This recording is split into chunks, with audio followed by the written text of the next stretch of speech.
चलिए तो आज स्टार्ट करते हैं हम लोग का आज का जो जो चैप्टर है ना, ये है इंट्रोडक्शन टू काइनेटिक थ्योरी, जिसको आप केटीजी भी बोलते हैं, काइनेटिक थ्योरी ऑफ गैसेज भी।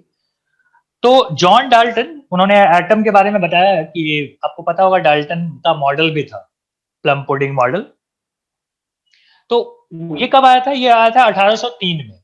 उसके बाद काइनेटिक थ्योरी आई, काइनेटिक थ्योरी 1873 में आई, 70 साल बाद। इसमें ना कुछ चीजें बताई गई हैं, उसी चीज को हम लोग को ना इस चैप्टर में पढ़ना है।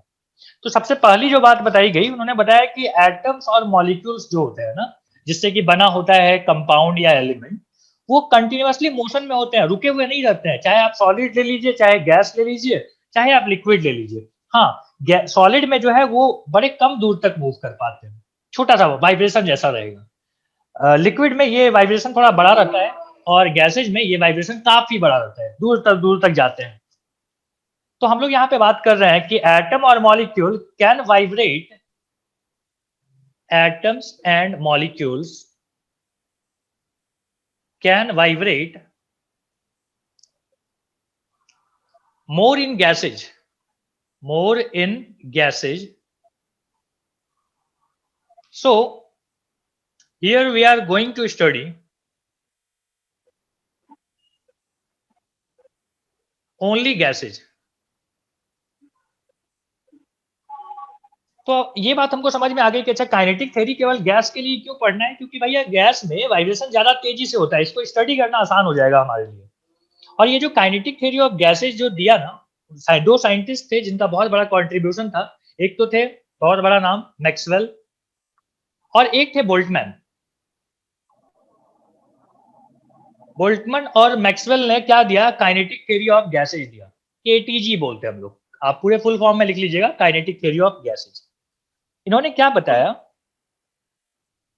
बोला कि देखिए, गैस की जो प्रॉपर्टी होती है ना, ये सारी प्रॉपर्टी जो गैस की है, वो ड्यू टू इट्स मोशन है। मैं लिख देता हूं कि all properties of gases, properties of gases are due to its motion, particle का जो मोशन है ना, इसी पे गैस की प्रॉपर्टी डिपेंड करती है। जैसे गैस की क्या प्रॉपर्टी होती है कि ये कंप्रेसिबल होता है। क्यों कंप्रेसिबल होता है? क्योंकि उसके जो पार्टिकल्स हैं, जिसको हम एटम या मॉलिक्यूल्स बोल रहे हैं, वो क्या करते हैं? दूर दूर तक वाइब्रेट होते रहते हैं। हम उसको दबा के क्या कर देंगे? उसका रास्ता को छोटा कर देंगे। अच्छा, कुछ अजम्पशंस हैं इस थ्योरी के लिए, कुछ अजम्पशंस हैं, उसको हम यहाँ पे लिख रहे हैं। तो अजम्पशन बड़ा इंपॉर्टेंट है। तो पहली बात तो है कि intermolecular force of attraction is absent in ideal gases. हमने आइडियल गैस में भी ये चीज पढ़ा था कि intermolecular molecular forces between atoms और molecules are zero in ideal gas. अब देखो, आइडियल गैस तो कुछ होता नहीं है, तो आइडियल सिनेरियो हम लोग इसलिए लेते हैं ताकि हमको स्टडी करना आसान हो। सोच लीजिए कि अगर हमको इसके बारे में बात करनी है, तो हम चाहते थे कि ये आइसोलेट रहे, फ्री रहे। अगर दूसरा इसको क्या कर रहा होगा, इंटरफेयर कर रहा होगा, इसको खींच रहा होगा, या इसको कंप्रेस कर रहा होगा, या किसी भी तरीके से फोर्स लगा रहा होगा, तो इसको स्टडी करना फिर मुश्किल हो जाएगी। तो हमने बोला कि देखो, आइसोलेट करने का एक तरीका है कि एक आइडियल सिनेरियो ले लीजिए, जिसमें जिसमें एटम और मॉलिक्यूल इतने दूर दूर है कि उन पे कोई असर नहीं दिखा रहा है। दूसरी बात है कि we study average property of gases, we studies average properties of gases. ऐसा नहीं कि कहीं पे कंप्रेशन हो गया गैस के अंदर, कहीं पे रेयर फ्रैक्शन हो गया, या कहीं पे एक्सपेंशन हो गया, तो हम उसको स्टडी नहीं कर रहे। पूरे कंटेनर में जितना गैस था, हम उसको स्टडी कर रहे हैं, और हम एवरेज प्रॉपर्टी बता रहे हैं। जैसे अगर मैं प्रेशर बताऊं, तो वो एवरेज प्रेशर होगा। अगली बात है कि speed of gases is different for all different particles. लिख देते हैं कि speed of gaseous particle is different for all particles. अब देखो क्या हुआ कि हम लोग बोल तो देते हैं कि स्पीड कितनी है इस कंटेनर के अंदर, हर एक पार्टिकल की स्पीड कितनी है, लेकिन हर एक पार्टिकल की अपनी एक इंडिविजुअल स्पीड है। ठीक है, तो हम किसको बोलते हैं, हम बोलते हैं एवरेज निकाल के बात करेंगे। ठीक है, एक एक के बारे में बात करना उचित नहीं है, तो हम क्या करते हैं, सबका एवरेज निकाल के बात करते हैं। ये कुछ अजम्पशंस है। अगला पॉइंट हमारे पास आता है कि mean free path. Mean free path, ठीक है, मीन फ्री पाथ क्या होता है, तो हम बोलेंगे कि it is average distance travelled by a molecules between two successive collision. मान लीजिए ये मॉलिक्यूल इधर से आया, ये मॉलिक्यूल इधर से आया, ये मॉलिक्यूल इधर से आया, तो ये इसको यहाँ पे आते आते एक दूसरा से टकरा गया, फिर अगली बार ये इससे टकरा गया होगा। तो इतना दूर जो चल के गया ना, मतलब दो सक्सेसिव कोलिजन के बीच में जितनी दूरी तय की गई है, उसी को क्या बोला जाता है, उसको बोला जाता है मीन फ्री पाथ। क्या बोलते हैं, मीन फ्री पाथ। अब आपको हर हर जगह कब पे चाहिए कि यहाँ भी कोलिजन हो रहा है, यहाँ भी जा रहा है, तो हम बोलते हैं सबका एवरेज निकाल लो। मान लो ये 2 मीटर गया होगा, एग्जाम्पल के लिए बता रहा हूँ, 2 मीटर काफी बड़ा होता है, ये भी 2 मीटर गया होगा, ये 5 मीटर के बाद कोलिजन हुआ होगा, ये 7 मीटर के बाद हुआ होगा, तो हम सबका एवरेज निकाल के बात करते हैं। तो मैं इस चीज को पहले लिख देता हूँ कि क्या होता है, तो बोलेंगे it is the average distance, travelled by a molecule or atom, molecule or atom between two successive collision, दो सक्सेसिव कोलिजन। समझ में आ रहा है, ऐसा नहीं कि एक यहाँ पे और एक 4-5 के बाद करके, नहीं, सक्सेसिव होना चाहिए, एक के पहले एक। तो हमने क्या बोला कि दो सक्सेसिव कोलिजन के बीच में जो पार्टिकल्स जो है, पार्टिकल मतलब एटम और मॉलिक्यूल, जो एवरेज डिस्टेंस ट्रेवल करते होंगे, उसी को हम क्या बोलते हैं, मीन फ्री पाथ। ठीक है, जैसे मैंने आपको एग्जांपल के लिए बताया कि देखो, मान लो पहला पार्टिकल लैम्डा 1 किया होगा, दूसरा लैम्डा 2 किया होगा, फिर लैम्डा 3 किया होगा, तो हम एवरेज ऐसे ही निकालते हैं। ठीक है, इस तरीके से सबका निकाले और डिवाइडेड बाई एन कर दिए, तो ये क्या मिल गया, ये मिल गया हमको लैम्डा मीन। और लैम्डा मीन को ही हम क्या बोलते हैं, मीन फ्री पाथ। ओके, लिखने का समय दूंगा मैं आपको, पहले आप सुनते चलिए। अगली जो बात आती है उसको हम बोलते हैं एवरेज रिलैक्सेशन टाइम। देखो क्या होता है ये एवरेज रिलैक्सेशन टाइम। तो हम बोलते हैं दो सक्सेसिव कोलिजन होने में जितना समय लगता है, उसी को हम क्या बोलते हैं, उसी को हम बोलते हैं एवरेज रिलैक्सेशन टाइम। और सबका हम एवरेज निकालते हैं, तो हम पहले लिख देते हैं इस बात को। अच्छा, इसको डिनोट करते हैं हम लोग ईटा से।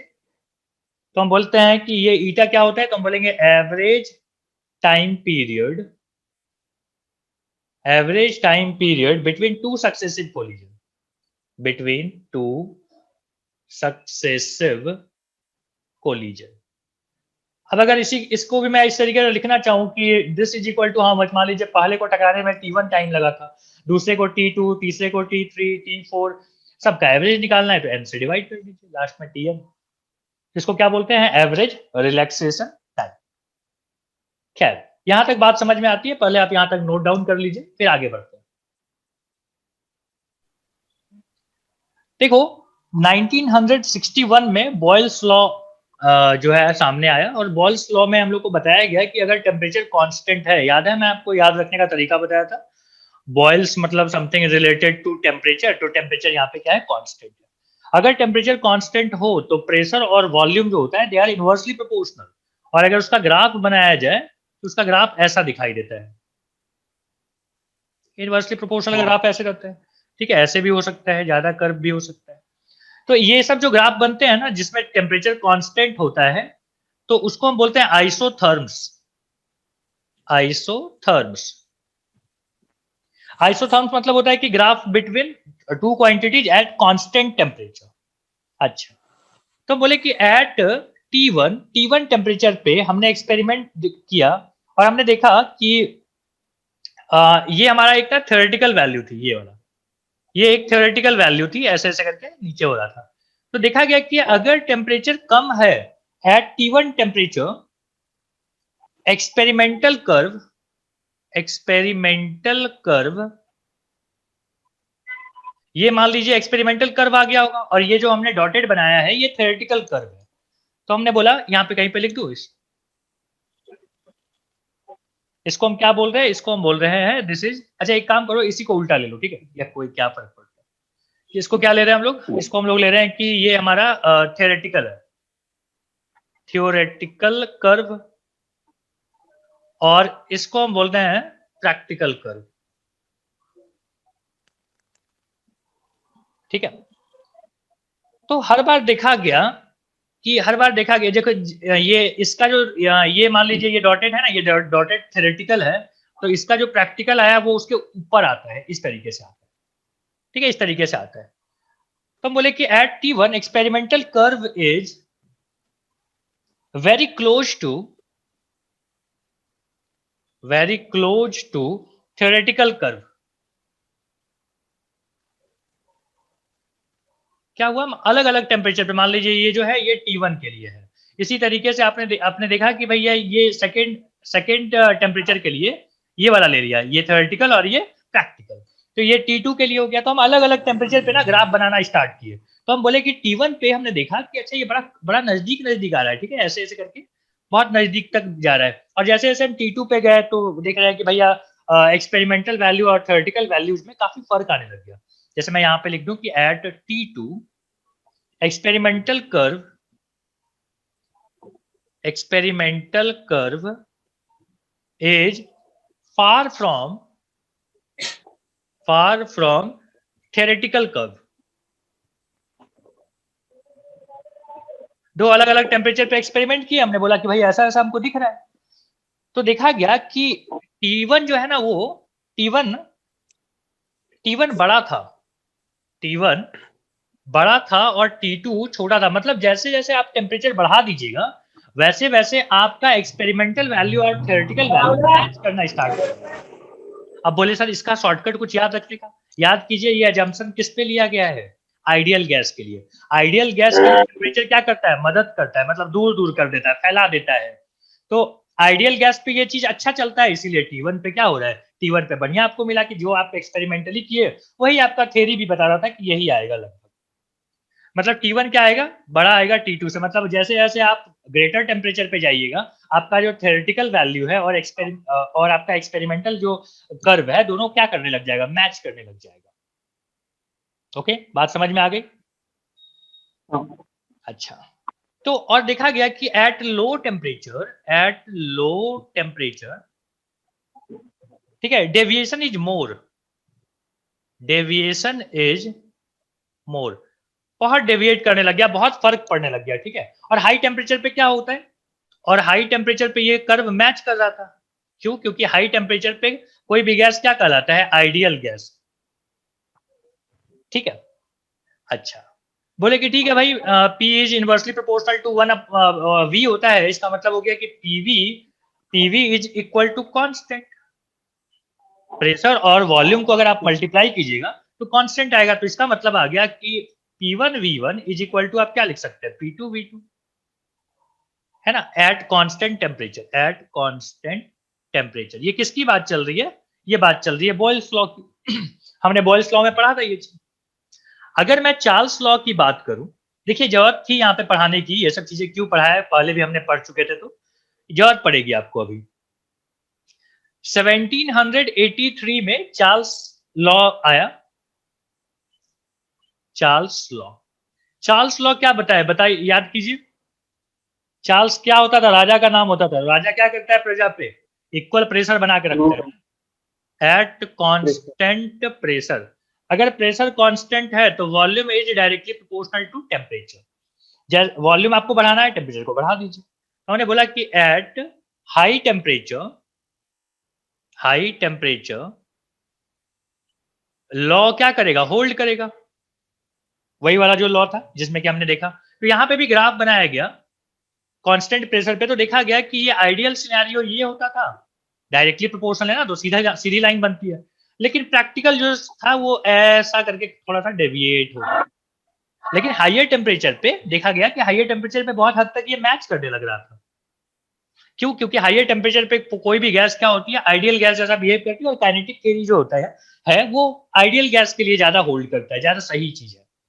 खैर, हमने बोला कि V is proportional to T है, तो हम क्या लिख सकते हैं, V1 upon T1 is equal to V2 upon T2।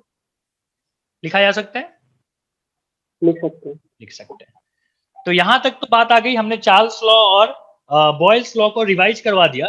उसके बाद कि एवोगैड्रो की हाइपोथेसिस आएगी, पहले यहां तक लिख लीजिए, एक छोटा सा क्वेश्चन करवा दूंगा फिर आगे बढ़ेंगे। सेंटीमीटर क्यूब में दिया है सर, उसको कोई कन्वर्ट कर कोई सकते कोई हैं नहीं नहीं कोई फर्क नहीं पड़ता, ये भी सेंटीमीटर क्यूब में ही आएगा ना आंसर। तो इसको सर। कैलकुलेट ये करना 10 क्या, मीटर उससे क्या फर्क सर, पड़ता है बेटा, ऊपर मीटर 10 नीचे मीटर मैंने सर। अब तू डांट खाएगा पता है क्या। यहाँ पे मान ले मैं 10 पे पावर 6 लिख दूं बेटा, तो यहाँ पे भी 10 पे पावर 6 लिखेंगे तो कट ही जाना है ना। तो क्यों कर रहा है, हाँ उसको कंपेयरिंग चल रहा है ना, कंपैरिजन में क्या यूनिट का ख्याल रखना। हाँ।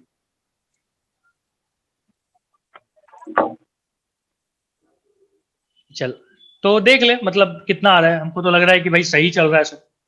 30 इंटू 5 आ रहा है और नीचे आ रहा है यहाँ पे 4 इंटू, ठीक है। तो 7 5 जा 35, 35 से ये होगा 4 बार में, 4 बार में। अच्छा 5 भी बचा हुआ है, 5 को हमने लिख दिया, सही चल रहा है। 150/4 मतलब ये हो गया 2, ये हो गया 15, 15 5 जा 75, 75/2। तो गड़बड़ आ रहा है, लेकिन इनका कैसे आ रहा है, इनका आ रहा है लगभग 5 सेंटीमीटर क्यूब के आसपास, हम लोग का नहीं आ रहा है। देखो तो मैंने कैलकुलेशन मिस्टेक किया है क्या, कैसे करके देख ले देख ले। हम्म,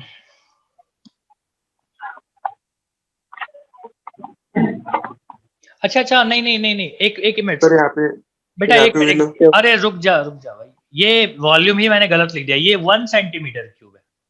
कितना है, 1 सेंटीमीटर क्यूब बेटा, ठीक है। 7 वाले के लिए सही आ रहा था डेटा, ये 1 है, 1 है। कर लो, आ जाएगा 5 के आंसर, ऑप्शन भी मैच करना है ना। तो यहाँ 5 आया बेटा, 5 से करेंगे तो कितना है, कितना टाइम कटेगा, 5 से इसको काटोगे तो 5 5 25 और 7 57 ना, सही है। 5 से ये कट गया 57। ना V2 इज इक्वल टू कितना आ जाएगा, चल यहाँ पे लिख ले दोबारा। V2 इज इक्वल टू आ जाएगा 300, V2 इज इक्वल टू कितना 57/30। एक बार तू ही लोग कर ले यार, ठीक है, मैं फिर से नहीं तो लिख लेता हूँ इसको। 501 फिर से पुट कर लेता हूँ मैं, तब तक आप लोग अपना करो, ठीक है। यहाँ पे आ रहा है 501 000, यहाँ पे V1 कितना है, V1 है 1 सेंटीमीटर। अच्छा यहाँ पे कितना है 101 000।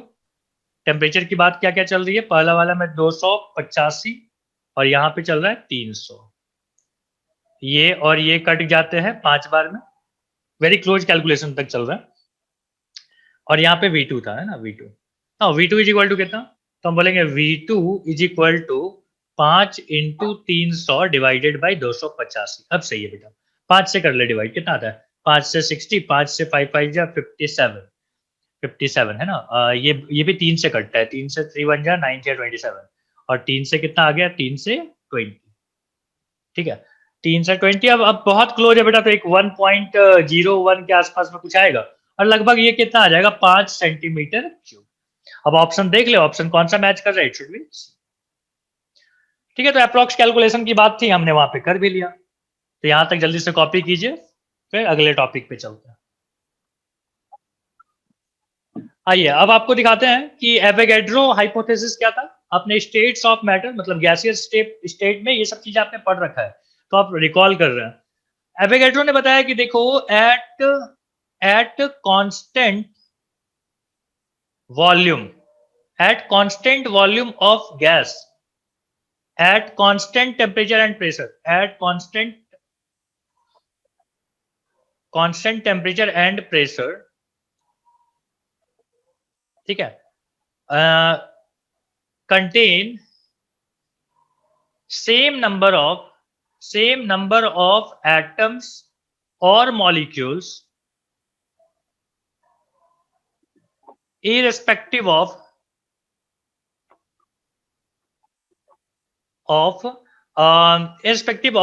sample of gas या नेचर ऑफ गैस। सैंपल से अच्छा नेचर लिख दो। देखो कोई फर्क नहीं पड़ता है कि आप कौन सा गैस लिए हैं, अगर उनका टेम्परेचर, प्रेशर और वॉल्यूम तीनों अगर सेम है ना, तो दोनों दोनों टाइप के गैसेज में सेम नंबर ऑफ एटम रहेंगे। एक बक्से में आपने हाइड्रोजन लिया, एक बक्से में आपने नाइट्रोजन लिया, अगर इनका प्रेशर, वॉल्यूम, टेम्परेचर तीनों अगर सेम है, तो इसमें भी उतना ही नंबर ऑफ मोल रहेंगे एटम जितना इसमें रहेगा, या मॉलिक्यूल की बात कर लीजिए, ठीक है। फर्क नहीं पड़ता है कि इसका नेचर कैसा, उसका नेचर कैसा। यही था एवोगैड्रो का हाइपोथेसिस। आपको पता है हाइपोथेसिस और लॉ में क्या फर्क होता है? लॉ में मतलब वो एक बार जो बोल दिया वो तो है, मतलब है।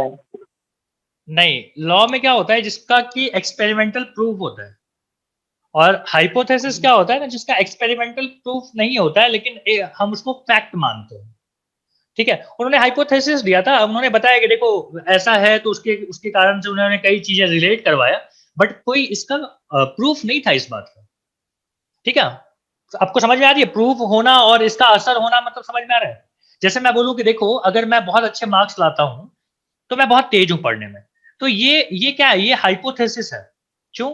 क्योंकि हम तेज कितना है इसका तो कोई पैरामीटर नहीं है, मेरे दिमाग में कोई ऐसा चीज नहीं लगा हुआ है जो आपको इंडिकेट करके बताए कि देखो इसका तो 7 यूनिट आता है, तुम्हारा 2 यूनिट आता है, पुनीत का 1 यूनिट आता है, ऐसा नहीं है। हम क्या करते हैं, रिजल्ट देख के बताते हैं कि देखो ज्यादा तेज कौन और कम तेज कौन। तो ये हाइपोथेसिस है, ठीक है। उसी तरीके से एवोगैड्रो ने हाइपोथेसिस दिया था। क्लियर है ये बात? अगर हाँ, आपको लिखना है नोट कर लीजिए इन चीजों को। करते हैं। हाँ,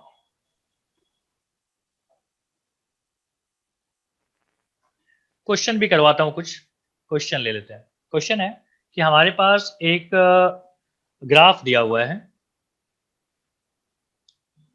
ऐसा सीधी लाइन है, और यहां पे हमने लिया है पीवी अपॉन टी और नीचे लिया है प्रेशर, ठीक है। तो ऐसा दिया हुआ था,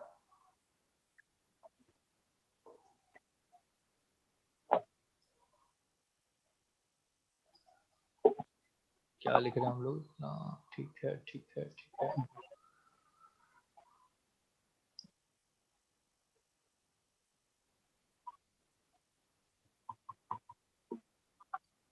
बोलता है कि फाइंड एन, एन आपको बतानी है, कुछ कुछ वैल्यूज आपको दिया हुआ है, ठीक है। जैसे कि प्रेशर दिया हुआ है, टेम्परेचर दिया हुआ है, ठीक है, आर की वैल्यू दी हुई है। क्या बोला हुआ है? बोलता है कि O2 अपने पास है आइडियल गैस के फॉर्म में,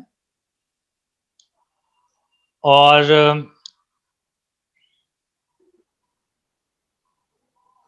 आर की वैल्यू भी आपको चलो दे ही दिया है 8.314। प्रेशर जो है वो दिया हुआ है 1 atm, एसटीपी पे बात चल रही होगी। और टेम्परेचर कितना दिया हुआ है, तो बोलता है कि टेम्परेचर जो है वो है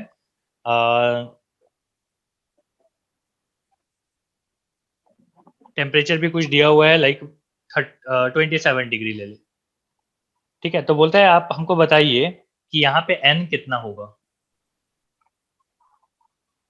ये देने का क्या मतलब है? अगर हमको ये भी दे दिया हो तो तब भी ये देने का यही मतलब है कि ये आइडियल गैस है।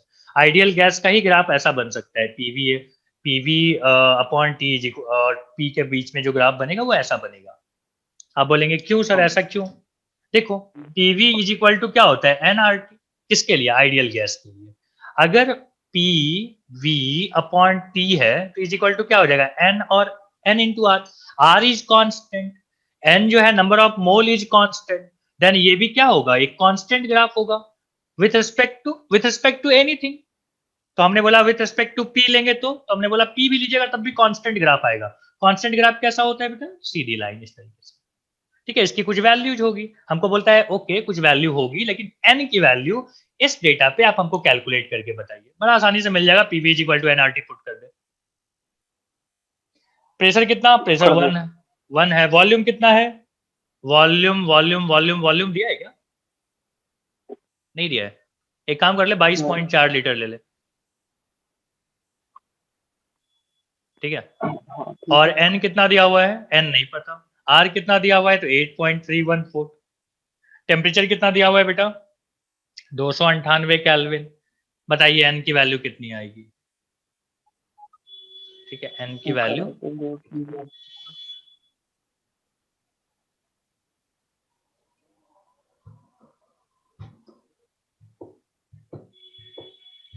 अच्छा, आपको पता है 1 1 atm जो होता है 1 ATM नहीं चलेगा, आपको तो SI यूनिट में चाहिए है ना।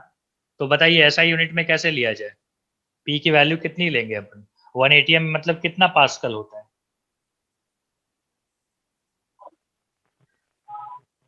1 ATM मतलब कितना पास्कल याद है। 101 पॉइंट क्या था, किलो में था वो भी। 101,000 ऐसा कुछ था, देख लो स्टैंडर्ड यूनिट में ले आइएगा, ठीक है। तो यहाँ पे जब आप करोगे तो यहाँ पे n की वैल्यू क्या आएगी, 1 आएगी। देख लेना ये वैल्यू हम शायद गलत ले रहे हो, ये सेंटीमीटर में है कि किस में है। हमको लगता है 101 होता है, ठीक है, हमको लगता है 101 पॉइंट, फिर 10 to power 4 होता हाँ 0.301 10 पे पावर 5 भी हम लोग लिखते थे ना, लेकिन 10 पे पावर 5 क्या pascal. 1 ATM is equal to 10 पे है। पावर हाँ, 5 पास्कल तो लिखते थे। पास्कल ही लिखते थे। तो वॉल्यूम तुमने लीटर में ले लिया, ठीक है। लीटर मतलब 1 लीटर मतलब कितना मीटर क्यूब होता है बेटा, 1000 से डिवाइड कर लेना इसको, ठीक है। लीटर को 1000 में लाना है ना। हाँ अब कर ले, n की वैल्यू 1 आ जाएगी पक्का। ये 0 0 0 बेटा तीनों कट जाएंगे, ठीक है। तो यहाँ पे क्या आ रहा है, मतलब यहाँ पे आ रहा है, नीचे लिखूं, यहाँ पे आएगा 22.4 इंटू 100 ले ले सहूलियत के लिए, यहाँ पे 300 ले ले और यहाँ पे 8.314 ले ले, ठीक है। इज इक्वल टू n, बता कितना आएगा। हम बोले 8 3 जा 24, 8 3 जा 24 के आसपास आ रहा है। और ये 3 आएगा, 3 और 3 क्या हो जाएंगे, कट जाएंगे, n की वैल्यू 1 आ जाएगी। हमको भी पता था ये स्टैंडर्ड रिजल्ट है कि 1 mole of gas eight STP कितना होता है, 22.4 लीटर, इसीलिए आपसे कैलकुलेट करवाया। बोलिए ठीक है, यहां तक बात समझ में आती है। आती है।